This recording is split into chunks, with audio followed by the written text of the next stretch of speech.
les chrétiens sont confondus par les thèmes Boli et Béti. Nous allons essayer de l'expliquer en prenant Jérémie 1, verset 5. Donc, nous n'avons pas vécu avant de vivre. Nous n'avons jamais vécu avant de vivre. Mais nous étions pensés avant de naître. Nous étions dans la pensée de Dieu. Et non au cimetière. Et non dans la pierre.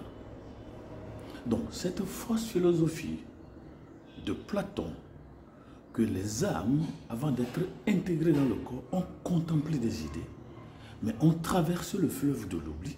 Ça, c'est l'été. Le fleuve de l'oubli, c'est l'été.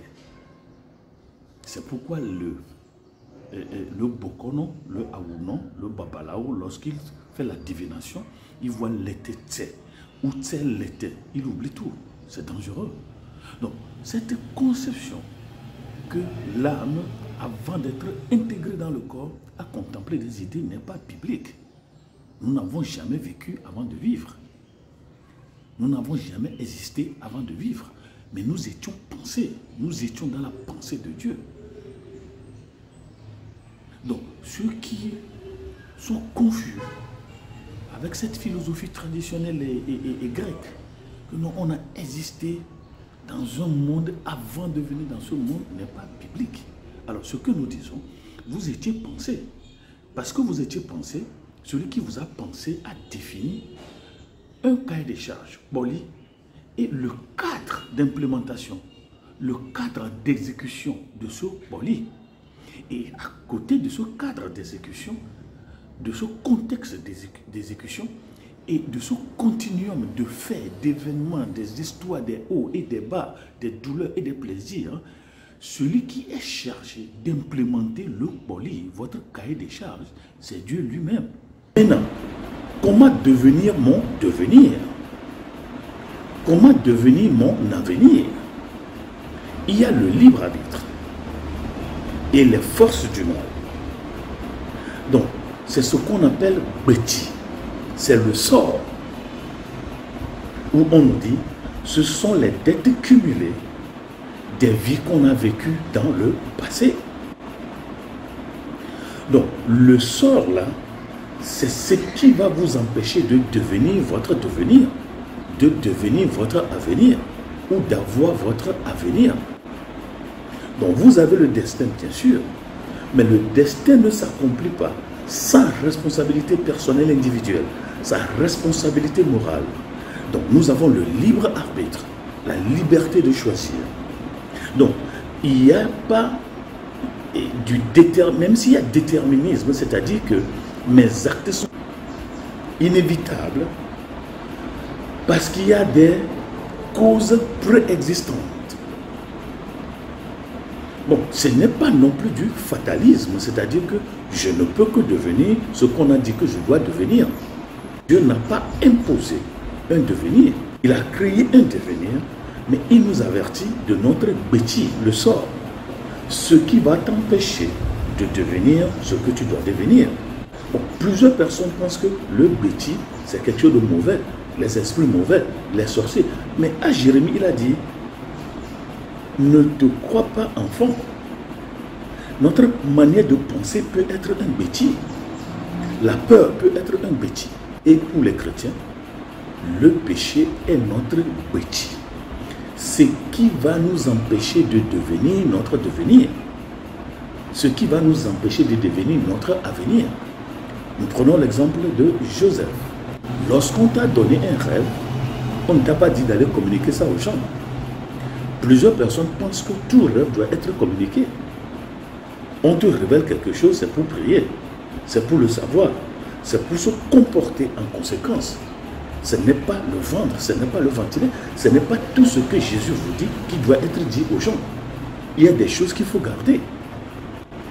À condition qu'on te dise, va vers Boniface, va vers monsieur A, va vers madame A, dis-lui ceci, ainsi déclare le Seigneur.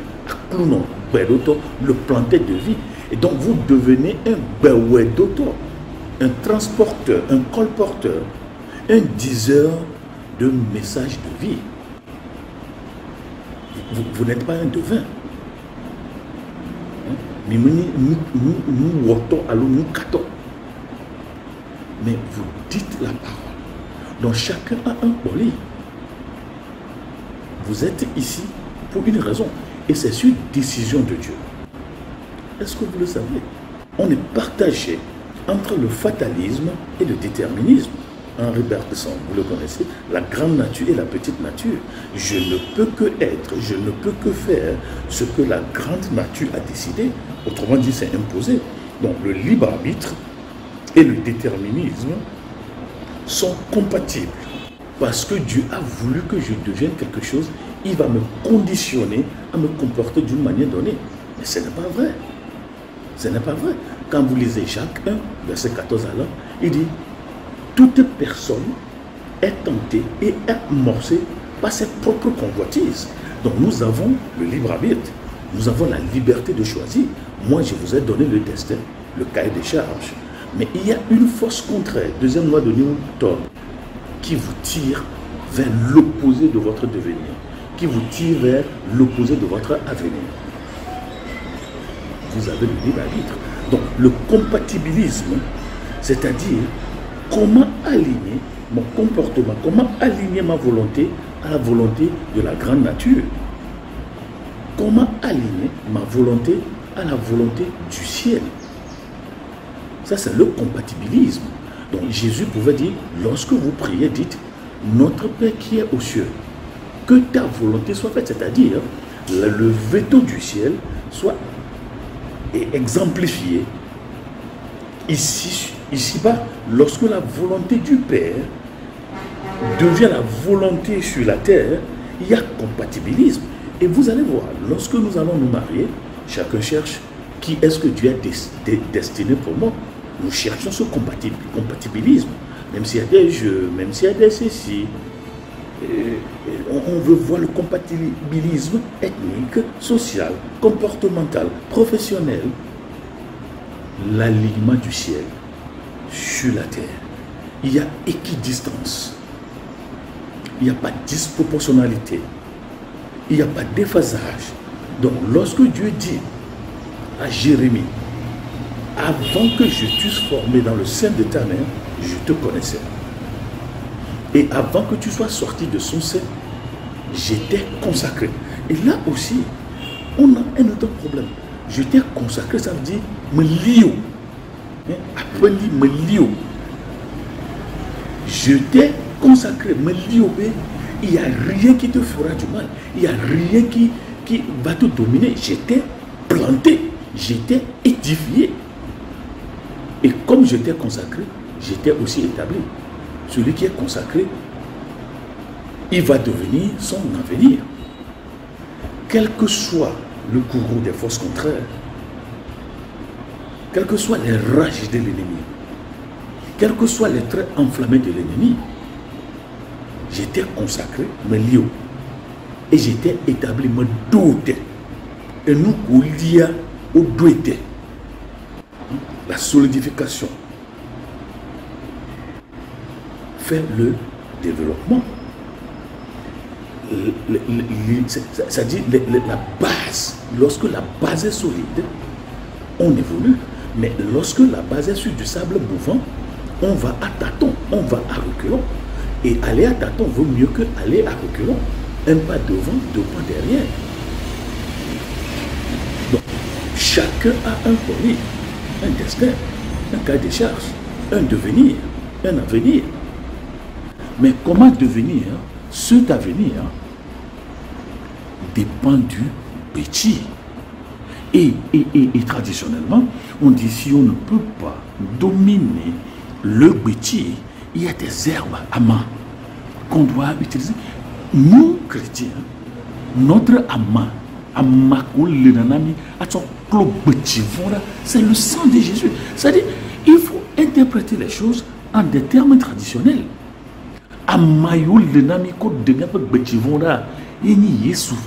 C'est pourquoi on dit Christ nous a rachetés de la malédiction de la loi.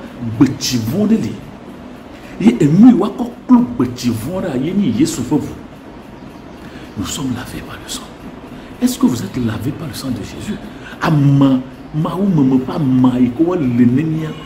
Jésus Christ nous le Jésus Christ Colossiens 2 verset 14, l'acte dont l'ordonnance nous condamnait, non seulement l'acte nous condamnait-il, mais subsistait contre nous. Betivon et que titre de mianti, omulo de mianti, jojo mayo, togo mayo, nogo mayo, nous wonama, nyabema, afodedema, et que titre de mianti, tromia pek bolia. On l'a effacé par le sang de Jésus. Pourquoi? On a cloué le bétivon à la croix. C'est ce que la Bible dit. Vous m'avez compris? Donc, vous avez un colis, votre cahier de charges. Pourquoi? Vous avez une raison d'être sur terre. Dieu vous a envoyé sur la terre à raison. Mais ce n'est pas, comme on le dit en anglais, cut in stone, c'est-à-dire c'est changeable, c'est malléable, c'est manipulable. Pas des forces du mal. Et c'est pourquoi la chanson dit Ndemelio, comment le mausio venu Ndemelio, comment le mao la bemusi mao doye kwe jonaro Ndemelio, comment le mausio, ene mao no adoa, bema beke polivon adjewo, le bagbo ano nyambio amase, betivon ano nyambio amase, ne bagbo no abenuka olao.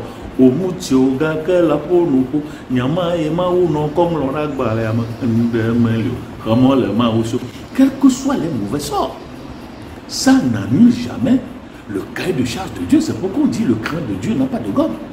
Et vous qui parlez de karma, oui c'est un karma, mais il y a le bon, le mauvais karma, parce qu'il y a le dharma. Il n'y a pas de karma sans dharma. Mais vous n'enseignez pas ces choses, vous ne parlez que du karma. Vous avez le libre arbitre. C'est pourquoi Jean-Paul Sartre pouvait dire choisir de ne pas choisir, c'est toujours choisir. Et il a dit là nous devenons un projet. Parce que Dieu a un cahier de charges. L'homme est un être dans l'être, duquel il est question d'être. En tant que cet être implique un autre être que soi. Il n'y a pas de fatalisme. Il n'y a pas de fatalisme. On peut donner un sens à sa vie. On peut donner un sens à sa vie. Même vous qui avez, ceux qui sont nés, comme on le dit, with a golden spoon in their mouth, with a silver spoon in their mouth. Si vous ne vous comportez pas d'une manière, vous avez le cahier de charges bien alléchant, bien attrayant, bien fait, bien composé, mais vous n'allez jamais devenir votre devenir parce qu'il y a le petit. Le petit, comme la Bible le dit, c'est le péché. Tous ont le petit et sont privés de la gloire de Dieu. Lorsqu'il y a petit, le péché, vous n'allez jamais devenir ce que Dieu a prévu que vous deveniez, quelque alléchant qu'il soit. Comprenez? On dit oui, même si un homme méchant prend quelque chose, va l'arracher. Tu vas l'arracher comment? Pas par ta force. Mais au-delà de l'amana, et que nous Jésus Christ au pauvre. Moi, dormir que boire, trop bavard, non. À trop doué, à lit, à doué, non. Mais c'est ça. Je t'ai consacré, mes lios. Et j'étais établi, ma dos. Le pouvoir du pouvoir vient du pouvoir du pouvoir. Nous sommes le résultat d'un pouvoir. Au lieu de Jésus Dia. Et Jésus doit que ce qu'il a dit, volonté du Père soit être faite. Je crois que je me suis débrouillé. Au revoir.